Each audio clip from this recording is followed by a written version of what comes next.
146 turbos are here to stay. It also snowed a metric ton on the West Coast. That storm moving across the states, we're all stoked we got snow, but there's more to that as well. And lastly, my finger is sore. Oh, it's too big!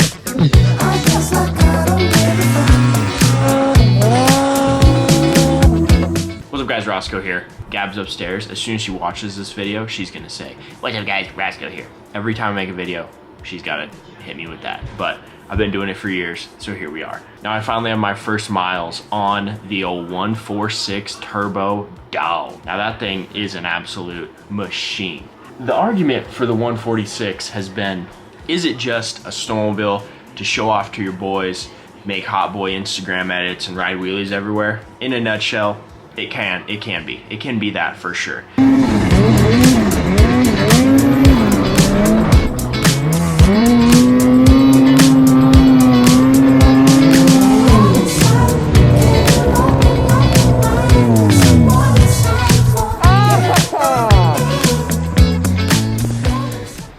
Riding a 146 turbo it's kind of like dating that girl that everybody told you not to date, because you're gonna get in trouble really fast. And that's the truth, you are gonna get in trouble really fast. You're gonna be upside down in detention and have a felony on your record before you know it. But let me tell you what, you're gonna have fun doing it. But the beautiful part about these short sleds now is the mountain chassis have gotten to a point where they are so capable, even in a shorter track, that you can get some stuff done. Now, am I gonna go take this short sled to Revy in 3 feet of pow? Absolutely not. I'm gonna get spanked around. I'm gonna get slapped around. But for the West Coast here, where I live, for 90% of the days, this snowmobile is nuts. And it's gonna be really, really fun. And I think for a lot of guys, it can also, you know, it can help your riding, because you better be on your toes.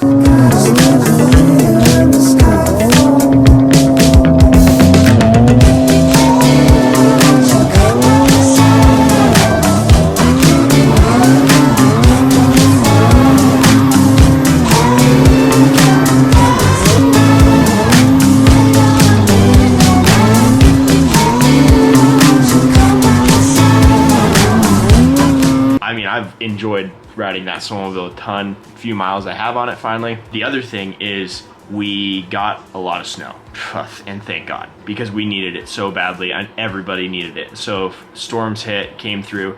The bummer part for us is it inverted on us. So we went out super early yesterday morning and it inverted and kind of rained. Essentially, it put a rain crust in, which about an 1/8 inch to a 1/4 inch of crust.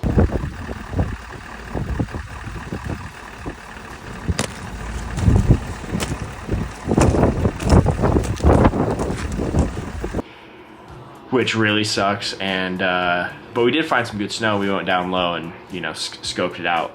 So let's talk content. We put a plan together. Can you believe that? With that, we have 3 major episodes that we're working on. The goal of potentially creating more, and hopefully these episodes will be good enough that they will lead to more very high level cinematic, artistic, story driven, different content that you guys will want to watch more than once, and you will go back to it in the fall when you're getting ready to sled next year. That's our goal. But in the meantime, we will also be creating quick and dirty videos like this.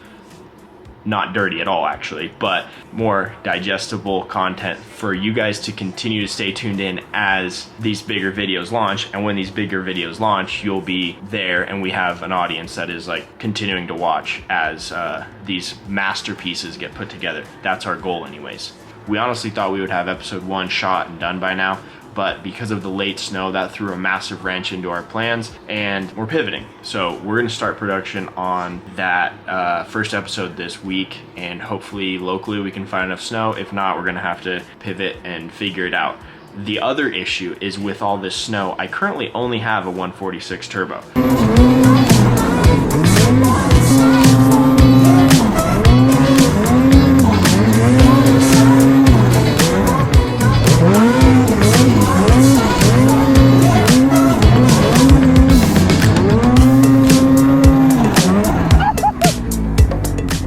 So traveling somewhere where all that POW didn't get affected is actually also an issue because I don't want to go try to film for 4 days and get stuck all day long on the old LYNX 3700 Turbo Shredder RE.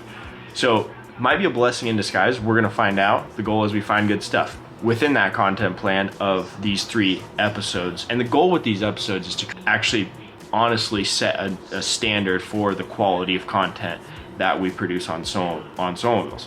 Which the snowmobile industry, I mean, we haven't seen high-level story-driven episodes in, ever, really. Honestly, it's a lot of, just ripping with the boys, which is great. But we want to put some real cinematics to that. It's part of my passion. I have the team in place. Cam Hotchkiss is producing the whole thing, and we're really excited about that. So the next thing we need to talk about is my finger is sore. Well, not really, but we do need to talk about the finger throttle because a lot of guys have been asking about it since I made the post that I'm gonna run this thing. And it's crazy that it's such a small change, but it is a major one when you've ridden a thumb throttle your entire life. My initial thoughts is I love it. 5 minutes in, my finger hurt, and I need to essentially like get my, conditioning in my finger to a point where I don't really pump up. But it's not like arm pump, it's more like your finger just kind of cramps a little bit. With time, that will go away, just like anything, seat time, and as I get used to it. I don't have quite the control or precision I have with a thumb throttle yet, but off the bat, just the way that you grip the bars and it just makes sense and it's so intuitive. So I'm super excited about that. I will definitely be running it all season. Even just the short amount of time that I have on it, I can tell I'm gonna be really comfortable with it. I only reached for my thumb throttle one time yesterday as I was getting high-sided and flipped over backwards. So like I said in my latest Instagram post, we're gonna be upside down a lot on this little short sled, but super fun. Finger throttle is awesome. For you guys wondering, yes, it's gonna take some time to get used to. After a few rides should be good. I will continue to tell you what I think about it. And if I find anything negative about it as well. But for me, for right now, it's just a need to get used to it and put in the time with that thing. The next thing we need to talk about is the Queen Mary 2.0 Ultimate Sled Hauler Camper Extraordinaire F350 project that has been going on for the last 2 years.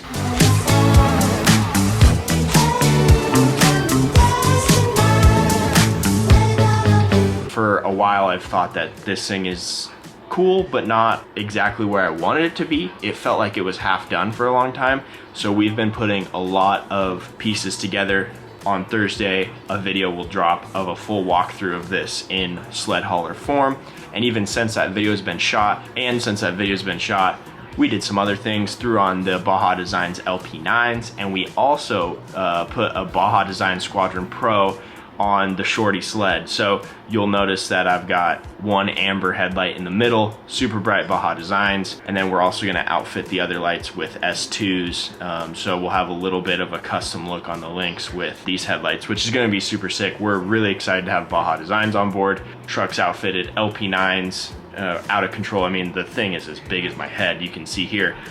And in addition to the finished bumpers with the lights, I also had my boy Austin modifier tow hitch receiver to fit a full-size 37 spare, so we'll be doing that as well. That's been a pipe dream of mine that I just can't get over, that I want to haul a full-size spare underneath the bed. There are options out there. Carly makes a kit, but it's about 3,000 bucks, so I had Austin make one, beautiful, and it actually really tied the bumper together really well in the rear. So the truck is at a place that I'm very happy with. We will have even more to do on it, and I'll continue to make update videos on that as we go. Last thing we're talking about today, promise. So I've been shooting on this for the last couple of seasons. This is actually an R6, but I usually carry an R5, Canon R5 as my main camera, and an R6 as a backup body for when I'm like actually shooting and on a job. For the sled stuff, the R6 is gonna go away. I'm gonna sell it. But what we are currently shooting on this video is a new Sony ZV-E1. Yeah, new Sony ZV-E1. 4K 120, 4K 60, in a smaller form factor, but still a full-size mirrorless. So just a little bit more compact and going to hopefully give me that ability to get back in the run and gun style filming that I did back in the vlog days. So hopefully we'll be able to create more videos of that, and it will just make it easier for me to film stuff.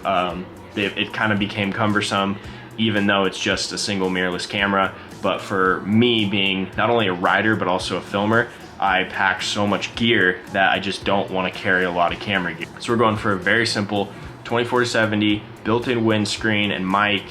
So it's very, you know, point and shoot essentially, but still has that beautiful cinematic look, like this bokeh with the, you know, the blurry background, all the nice stuff. It's beautiful.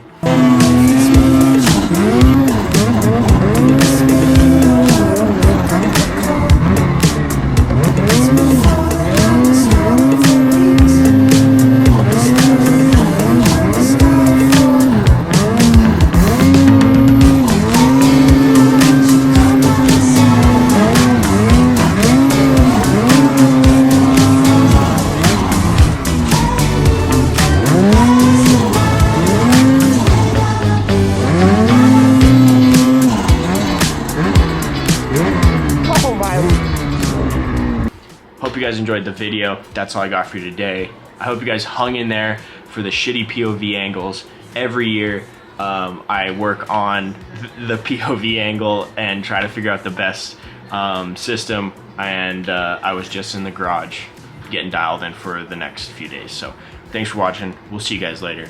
Make sure you're subscribed. Out.